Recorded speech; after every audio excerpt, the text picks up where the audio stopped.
Hello बच्चों, अभी तक हमने जो लेक्चर देखे हैं उसमें एक्सरसाइज 17.2 तक कंप्लीट कर लिया है। आज हम 17.3 और उसके पहले एंगल बिटवीन टू लाइंस, इसके फॉर्मूले देखेंगे और उसके बाद उसकी एक्सरसाइज करेंगे।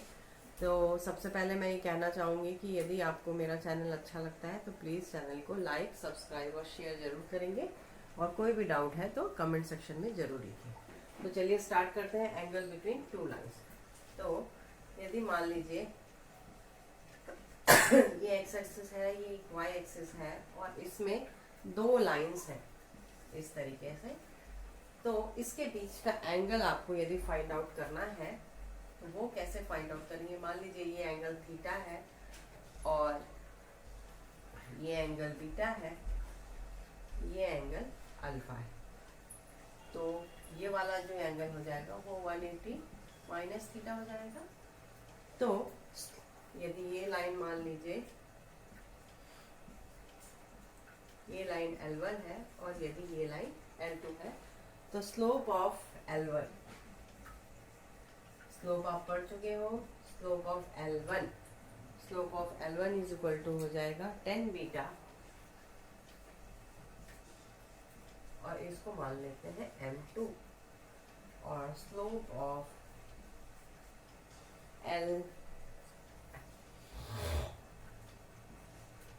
L1 10 beta, this is slope of L1 और 10 बीटा है, और ये M1 है। स्लोप ऑफ L2 निकालेंगे तो ये आ जाएगा 10 अल्फा, और इसको ले लेते हैं यदि M2। तो यदि सिर्फ ये ट्रायंगल को देखें आप इस तरीके से, तो ये एंगल अल्फा है, ये बीटा है और ये थीटा है। तो अल्फा इज इक्वल टू, आपको पता है एंगल ट्रायंगल की प्रॉपर्टी से कि exterior angle is equal to the sum of interior opposite angle.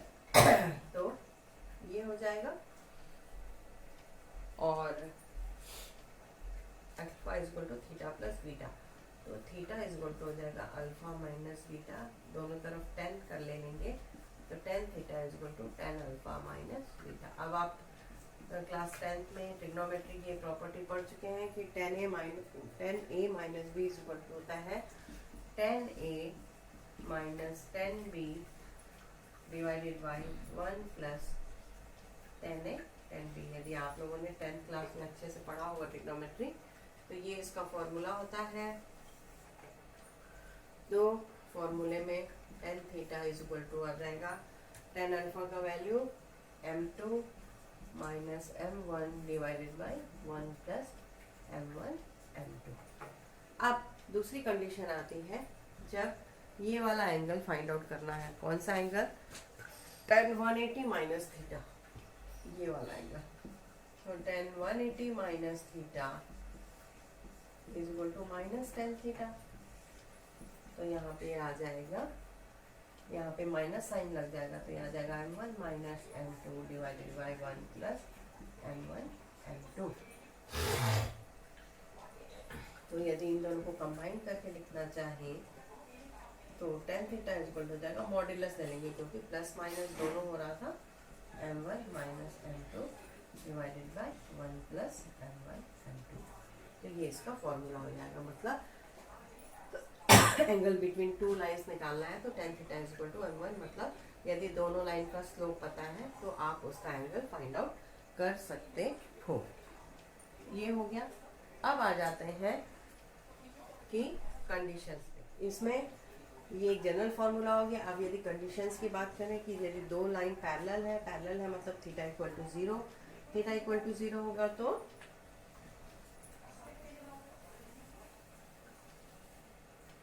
tan 0 tan 0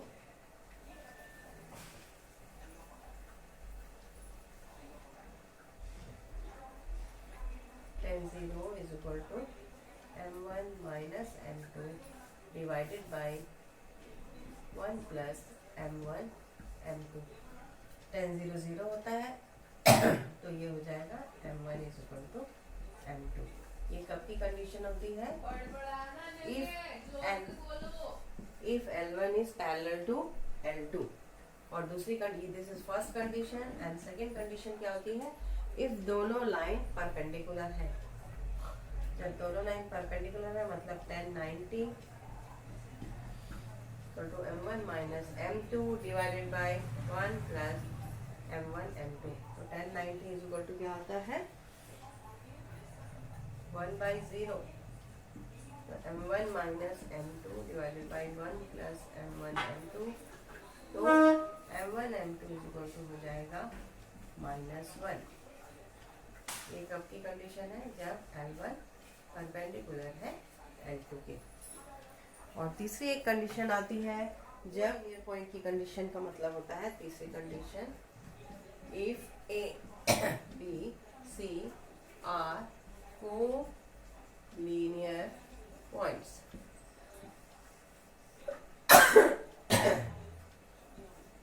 इस तरीके से, तो इसकी कंडीशन क्या होती है, मान लीजिए कोलिनियर पॉइंट मतलब ए बी सी तीनों पॉइंट एक ही लाइन में है।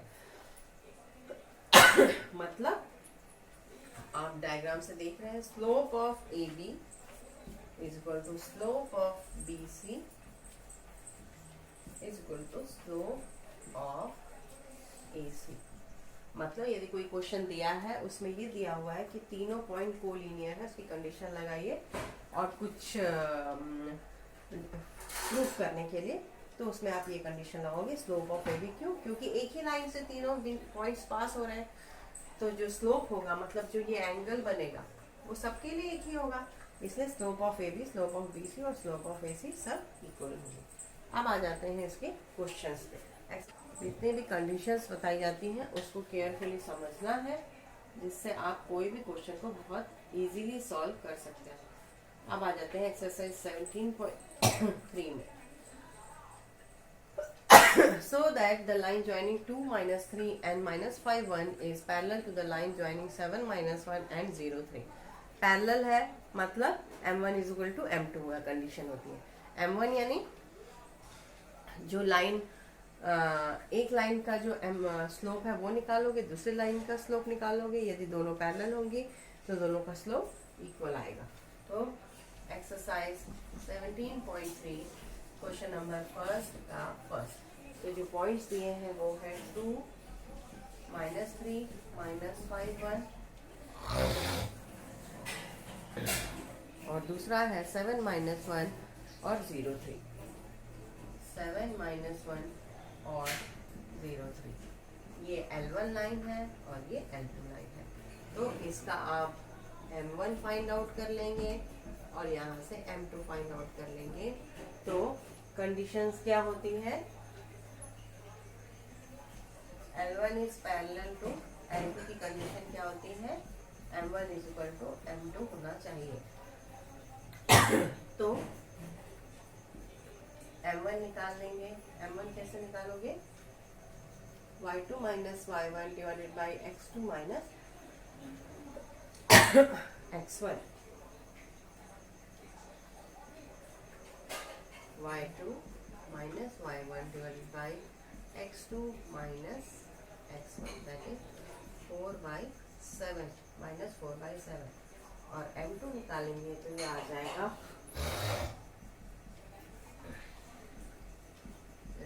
also minus 4/7। therefore m1 is equal to m2। so L1 is parallel to L2।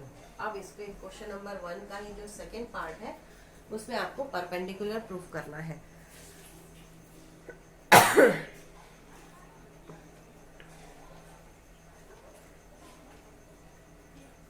इसमें जो कंडीशन है 2 माइनस ये वाले पॉइंट्स L1 लाइन से है 2 -3 और -5 when this is L1 line के कोऑर्डिनेट्स हैं और एक है 4 5 और 0 -2।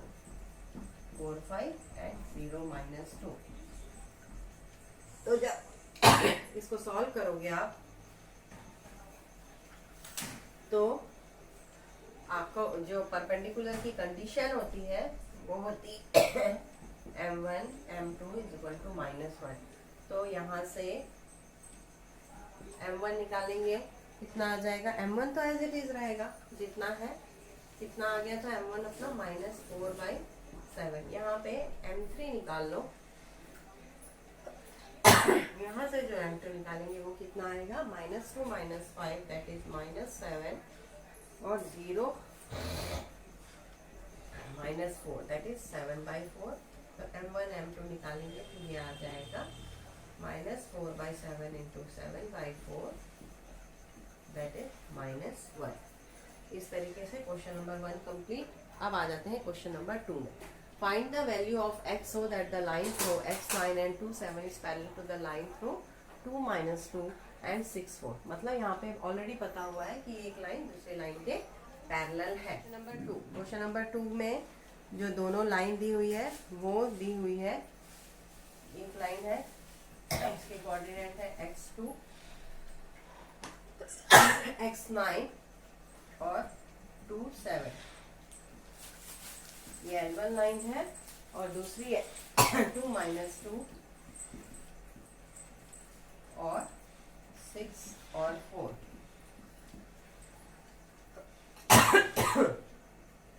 तो parallel, L1 is parallel to L2, condition क्या होगी, M1 is equal to M2। M1 आ जाएगा 7 - 9 divided by 2 - x is equal to 4 + 2 divided by 6 - 2।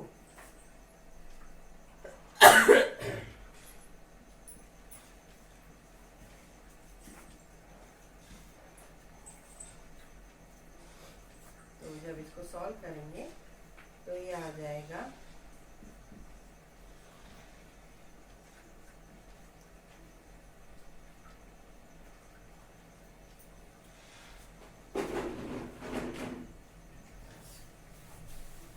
तो 3x = 8 या x = ये 6 आएगा, सॉरी। तो x = आ जाएगा 10/3। ये दिस इज क्वेश्चन नंबर 2। अब आ जाते हैं क्वेश्चन नंबर 3 में। द लाइन ज्वाइनिंग, ये क्वेश्चन आप लोग अपने आप कर लोगे, इसमें परपेंडिकुलर की, जैसे क्वेश्चन नंबर 2 में पैरेलल की कंडीशन लगाए थे, वैसे क्वेश्चन नंबर 3 में परपेंडिकुलर की कंडीशन लगा देंगे और y का वैल्यू फाइंड आउट कर लेंगे। मैं हल्का सा बस आपको रफ बता दे रही हूँ। -5/7 and 0 -2, this is line L1 and दूसरा है 1 -3 and 4y।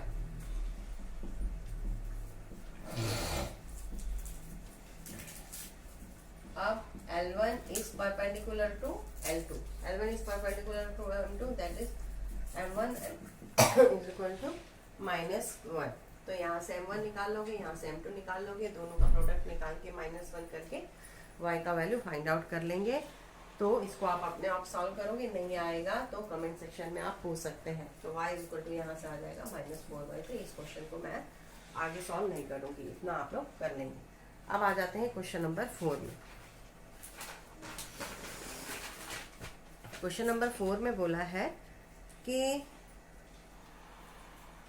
Using slope determine which of the following sets of 3 points are collinear. अभी अपन ने पढ़ा था कोलिनियर पॉइंट की कंडीशन क्या होती है।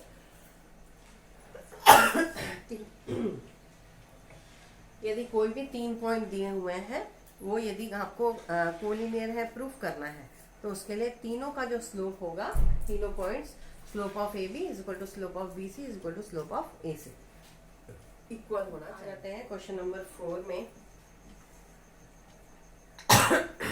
A पॉइंट कितना दिया हुआ,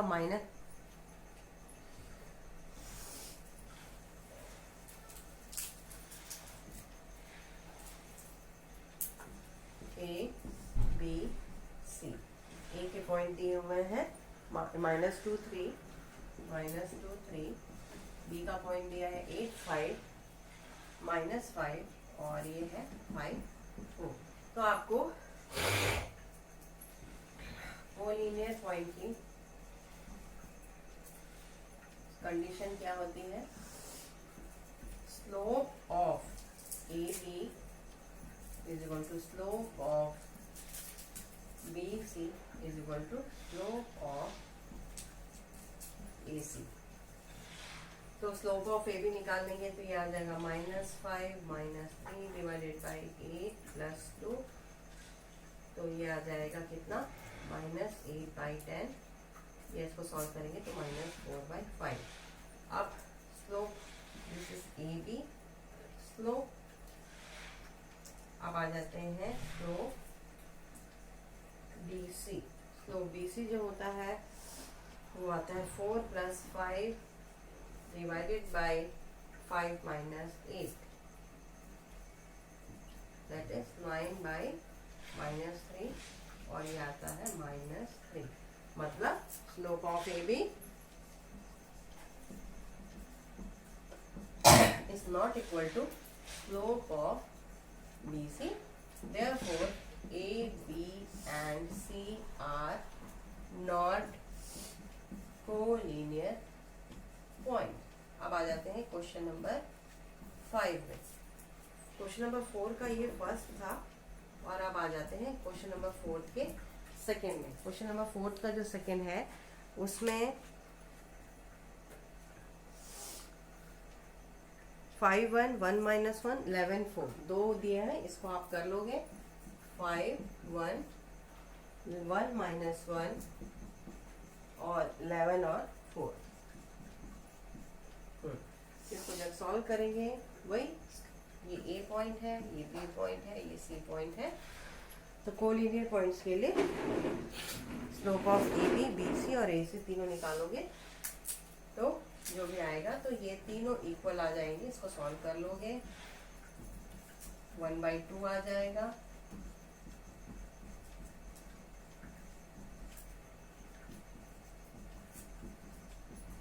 therefore ABC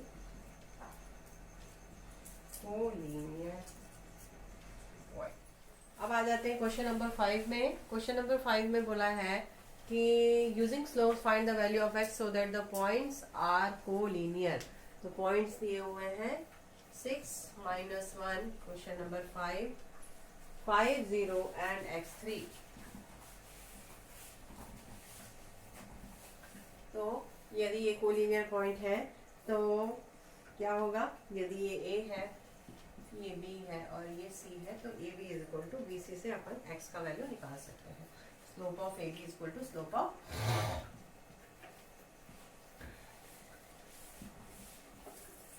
क्योंकि कोलिनियर पॉइंट की डेफिनेशन होती है कि सारे स्लोप जो है वो इक्वल होते हैं। तो 0 + 1 divided by 5 - 6 is equal to 3 - 0 और x - 5।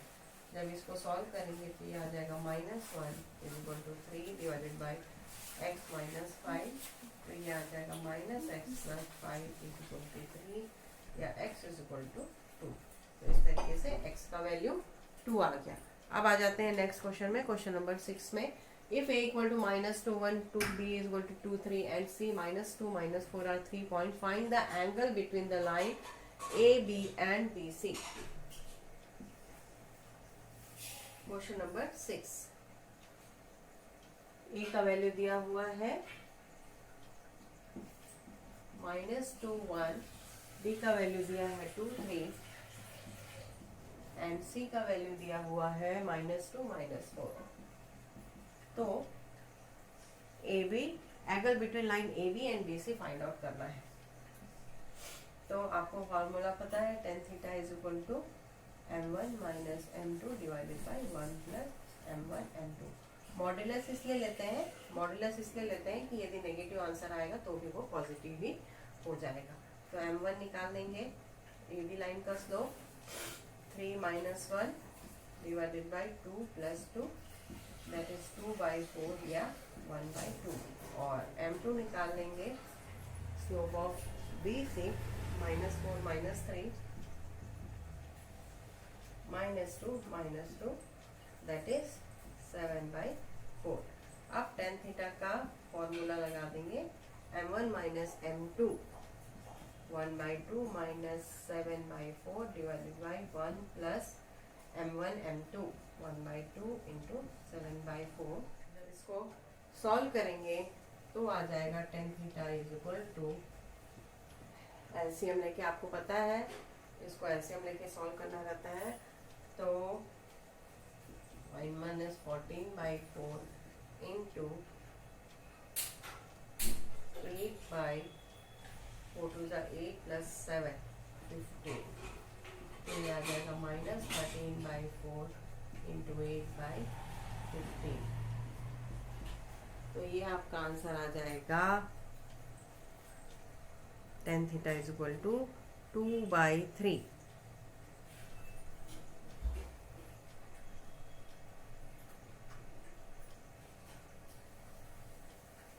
वन बाई टू और सॉरी दिस इज -7/4 था, तो जब कैंसिल होगा तो -11 होगा तो 1 + m1 m2,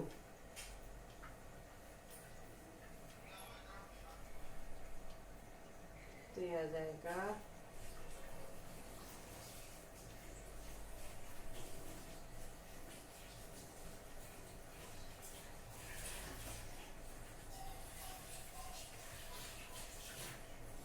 ये यहाँ पे थोड़ी सी मिस्टेक हुई है, इसको करेक्ट कर लेंगे। यहाँ पे दिस इज 2 - 7 दैट इज -5/4 और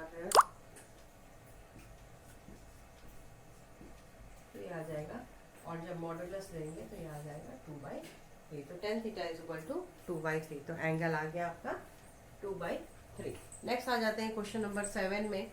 without using Pythagoras theorem show that the point -2, 2, 8, -2 and -4, -3 are vertices of right angle triangle. Question number 7 तो -2, 2 और 8, -2 और -4, -3, ये A पॉइंट है, ये B पॉइंट है और ये C पॉइंट है।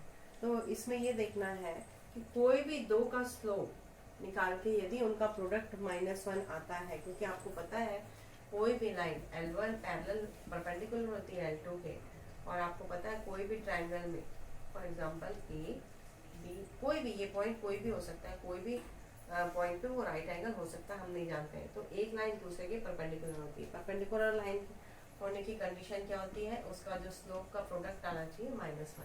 तो कोई भी दो का निकालिए, AB का निकालिए, BC का निकालिए और AC का निकालिए, और कोई भी दो का यदि प्रोडक्ट -1 आता है मतलब उस पॉइंट पे वो राइट एंगल, तो बिना पाइथागोरस थ्योरम यूज किए आप ये शो कर देते हो कि ये एक राइट एंगल ट्रायंगल होगा, क्योंकि राइट एंगल ट्रायंगल के पास ये कंडीशन होनी चाहिए कि दोनों का जो स्लोप है उनका प्रोडक्ट -1 आना चाहिए। वो पॉइंट कोई भी हो सकते हैं, अभी हमको पता नहीं है कि वो राइट एंगल एट A होगा कि B होगा कि C होगा।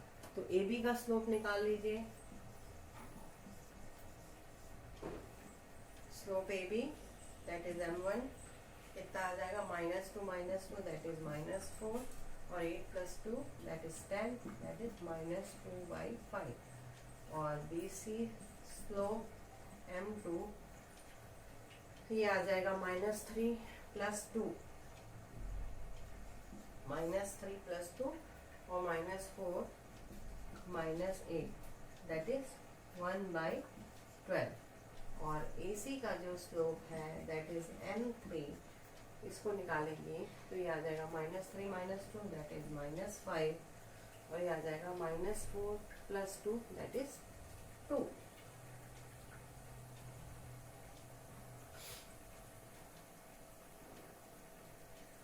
That is -2 that is 5/2।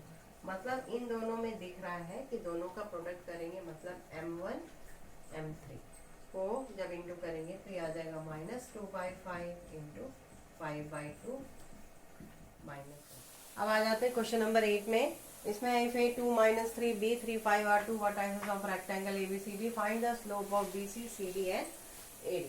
मतलब ये एक रेक्टेंगल है जिसके कोऑर्डिनेट दिए हुए हैं, AB के पॉइंट दिए हुए हैं, तो आपको स्लोप फाइंड आउट करना है।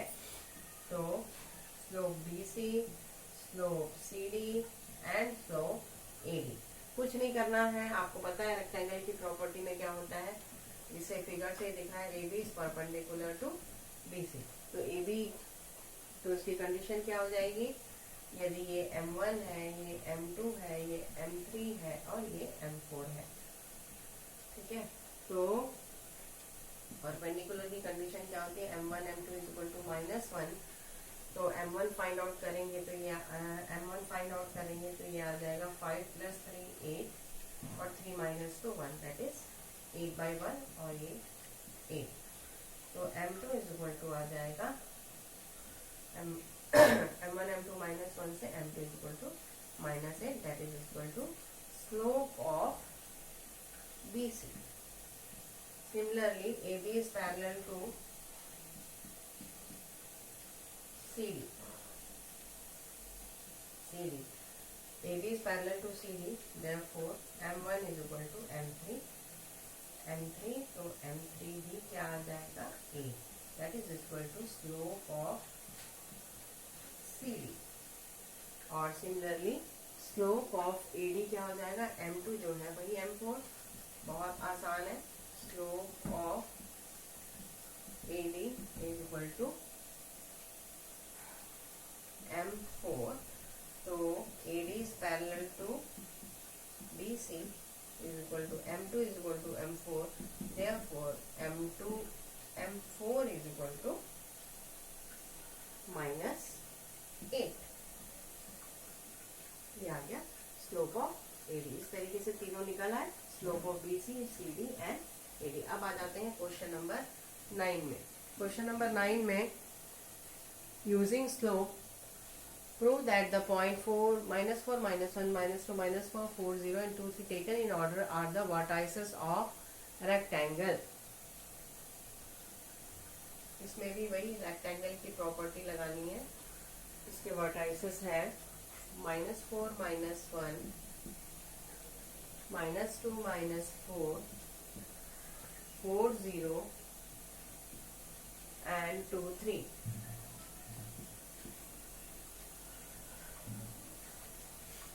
तो इसमें आपको सिंपली कुछ नहीं करना है। यदि एक लाइन दूसरे के परपेंडिकुलर है और दोनों का, यदि परपेंडिकुलर है और इसके जो स्लोप है वो सेम है, मतलब सेम प्रीवियस क्वेश्चन टाइप, इसको मैं नहीं बताऊंगी, M3 और M4। तो सबसे पहले यदि A, B, C and D, तो AB इज परपेंडिकुलर BC, तो M1 M2 निकालोगे। यदि ये -1 आ रहा है मतलब वो रेक्टेंगल है, हमको शो करना है क्योंकि, और M1 और M3, M2 और M4 मतलब एक हो जाएगा AB परपेंडिकुलर BC के, उसके लिए M1 M2 आप -1 प्रूव कर देंगे आ रहा है कि नहीं, और दूसरा आ जाएगा AB is parallel to CD। तो M1 is equal to M3। तो इसको आप बना लेंगे क्वेश्चन नंबर 9 को। M1 निकाल लेंगे, M2 निकाल लेंगे, M3 निकाल लेंगे, बस। तो अब आ जाते हैं क्वेश्चन नंबर 10 में।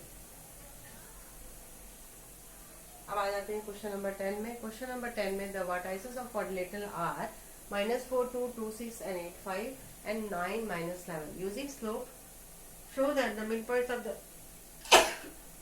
of the sides of quadrilateral form a parallelogram। ये प्रॉपर्टी आप लोग पहले पढ़ चुके हो, लेकिन एक क्वाड्रिलेटरल है इस तरीके से A, B, C, D। इसके जो मिड पॉइंट से होके जा रहा है इस तरीके से, ये एक पैरेललोग्राम होगा, ये आपको प्रूव करना है। तो क्वेश्चन नंबर 10, तो वर्टाइसेस क्या क्या है इसके, -4, 2, -4, 2, 6, 8, 5 and 9 -7। 9 minus 7, sorry question number 10 है। तो मिड पॉइंट है, मतलब वही जब आप रेशियो वाला फॉर्मूला निकालेंगे mx2 plus mx1 divided by, तो यहाँ ये वाला पॉइंट, ये वाला पॉइंट, ये वाला पॉइंट आ जाएगा, तो उसके पैरेललोग्राम की प्रॉपर्टी होगी अपोजिट साइड्स पैरेलल हो जाएंगी, तो वो पैरेललोग्राम हो जाएगा। तो इसके लिए आप पहले ये मिड पॉइंट का पॉइंट निकालेंगे, तो ई के जो पॉइंट आ जाएंगे वो आ जाएंगे x is equal to 2x1 plus x2 divided by 2, 9 minus 4 divided by 2 that is 5/2, और y के आ जाएंगे y1 plus y2 divided by 2, तो ये आ जाएगा माइनस 5/2। तो यहाँ के जो पॉइंट आ गए, ई के जो पॉइंट आ गए वो आ गए 5/2 और माइनस 5/2। इसी प्रकार से f का निकालेंगे जब, तो f के लिए ये वाला पॉइंट कर लेंगे, क्योंकि ये मिड पॉइंट है, इक्वल सेक्शन में डिवाइड करेगा, तो ये आ जाएगा -4 + 2 डिवाइडेड बाई 2 दैट इज -1, और y का वैल्यू आ जाएगा 2 + 6 डिवाइडेड बाई 2 दैट इज 4। तो f के पॉइंट आ जाएंगे -1, 4 सिमिलर, और h का पॉइंट निकाल लेंगे यहाँ से g, ये वाला पॉइंट, तो ये आ जाएगा 2 + 8 divided by 2 is equal to 5, this is x, और y निकाल लेंगे 5 + 6 डिवाइडेड बाई 2 दैट इज 11/2। तो g के जो पॉइंट्स आ जाएंगे वो आ जाएंगे 5 and 11/2, और h का पॉइंट यहाँ का लेंगे, तो 9 + 8 डिवाइडेड बाई 2 दैट इज 17/2, और y इक्वल टू आ जाएगा -7 + 5, -7 + 5 डिवाइडेड बाई 2 दैट इज -1। तो h का जो पॉइंट आ जाएगा, थोड़ा लेंदी है बट इजी है, 17/2 एंड -1। अब ये चारों पॉइंट निकल गए, इसके बाद क्या करना होगा आपको, हाँ m1 is equal to m3 prove कर देंगे, पैरेलल लाइन की कंडीशन होगा m2 is equal to m4। E F G H, तो E का पॉइंट क्या है, G का पॉइंट आ गया 5, 11/2, और H का पॉइंट आ गया 17/2 और -1, और E का पॉइंट आ गया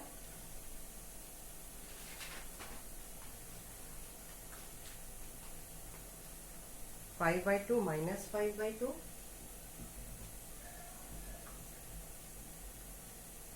और F का पॉइंट आ जाएगा -1 और 4, -1 और 4। तो इससे ये हो जाएगा m1, ये हो जाएगा m2, ये हो जाएगा m3, और ये जो आएगा एक वो m4, इस तरीके से। तो m1 इक्वल टू m3 आ जाएगा, m2 इक्वल टू m4। क्यों? क्योंकि AB पैरेलल होगा CD के, या यहाँ पे EF है आपके इस क्वेश्चन के अकॉर्डिंग EF और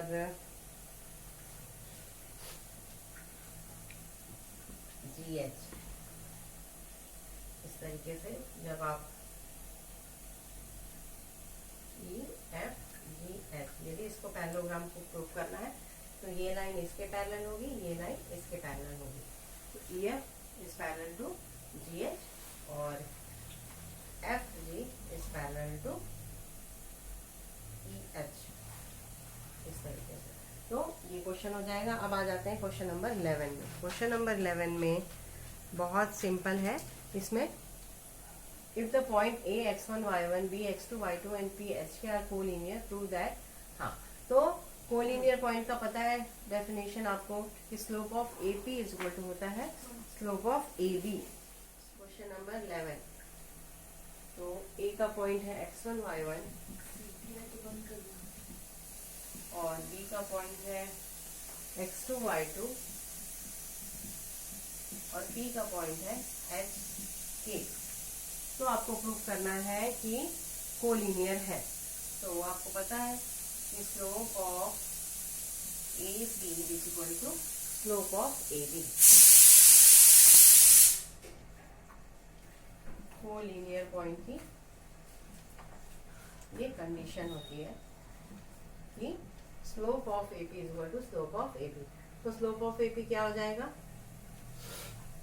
k minus y one divided by h minus x one is equal to slope of A B y2 minus y1 divided by x2 minus x1। Cross multiply करोगे, solve करोगे तो आपका आ जाएगा k minus y1 जो आपको prove करना है, x2 minus x1 is equal to y2 minus y1 and h minus x1। बस यही चीज़ आपको प्रूव करनी थी। इसके साथ ही हमारा एक्सरसाइज 17.3 कंप्लीट हो गया। नेक्स्ट लेक्चर में हम लोग इक्वेशन ऑफ लाइंस इसके बारे में डिस्कस करेंगे और उससे रिलेटेड क्वेश्चंस करेंगे। ओके, तो अगेन मैं कहना चाहूँगी यदि आपको मेरा एक्सप्लेनेशन पसंद आ रहा है तो आप मेरे चैनल को लाइक, सब्सक्राइब और शेयर ज़रूर करेंगे और अपने साथ साथ अपने फ्रेंड्स लोगों को भी इससे जुड़ने का मौका देंगे। ठीक है, ओके, बाय बाय।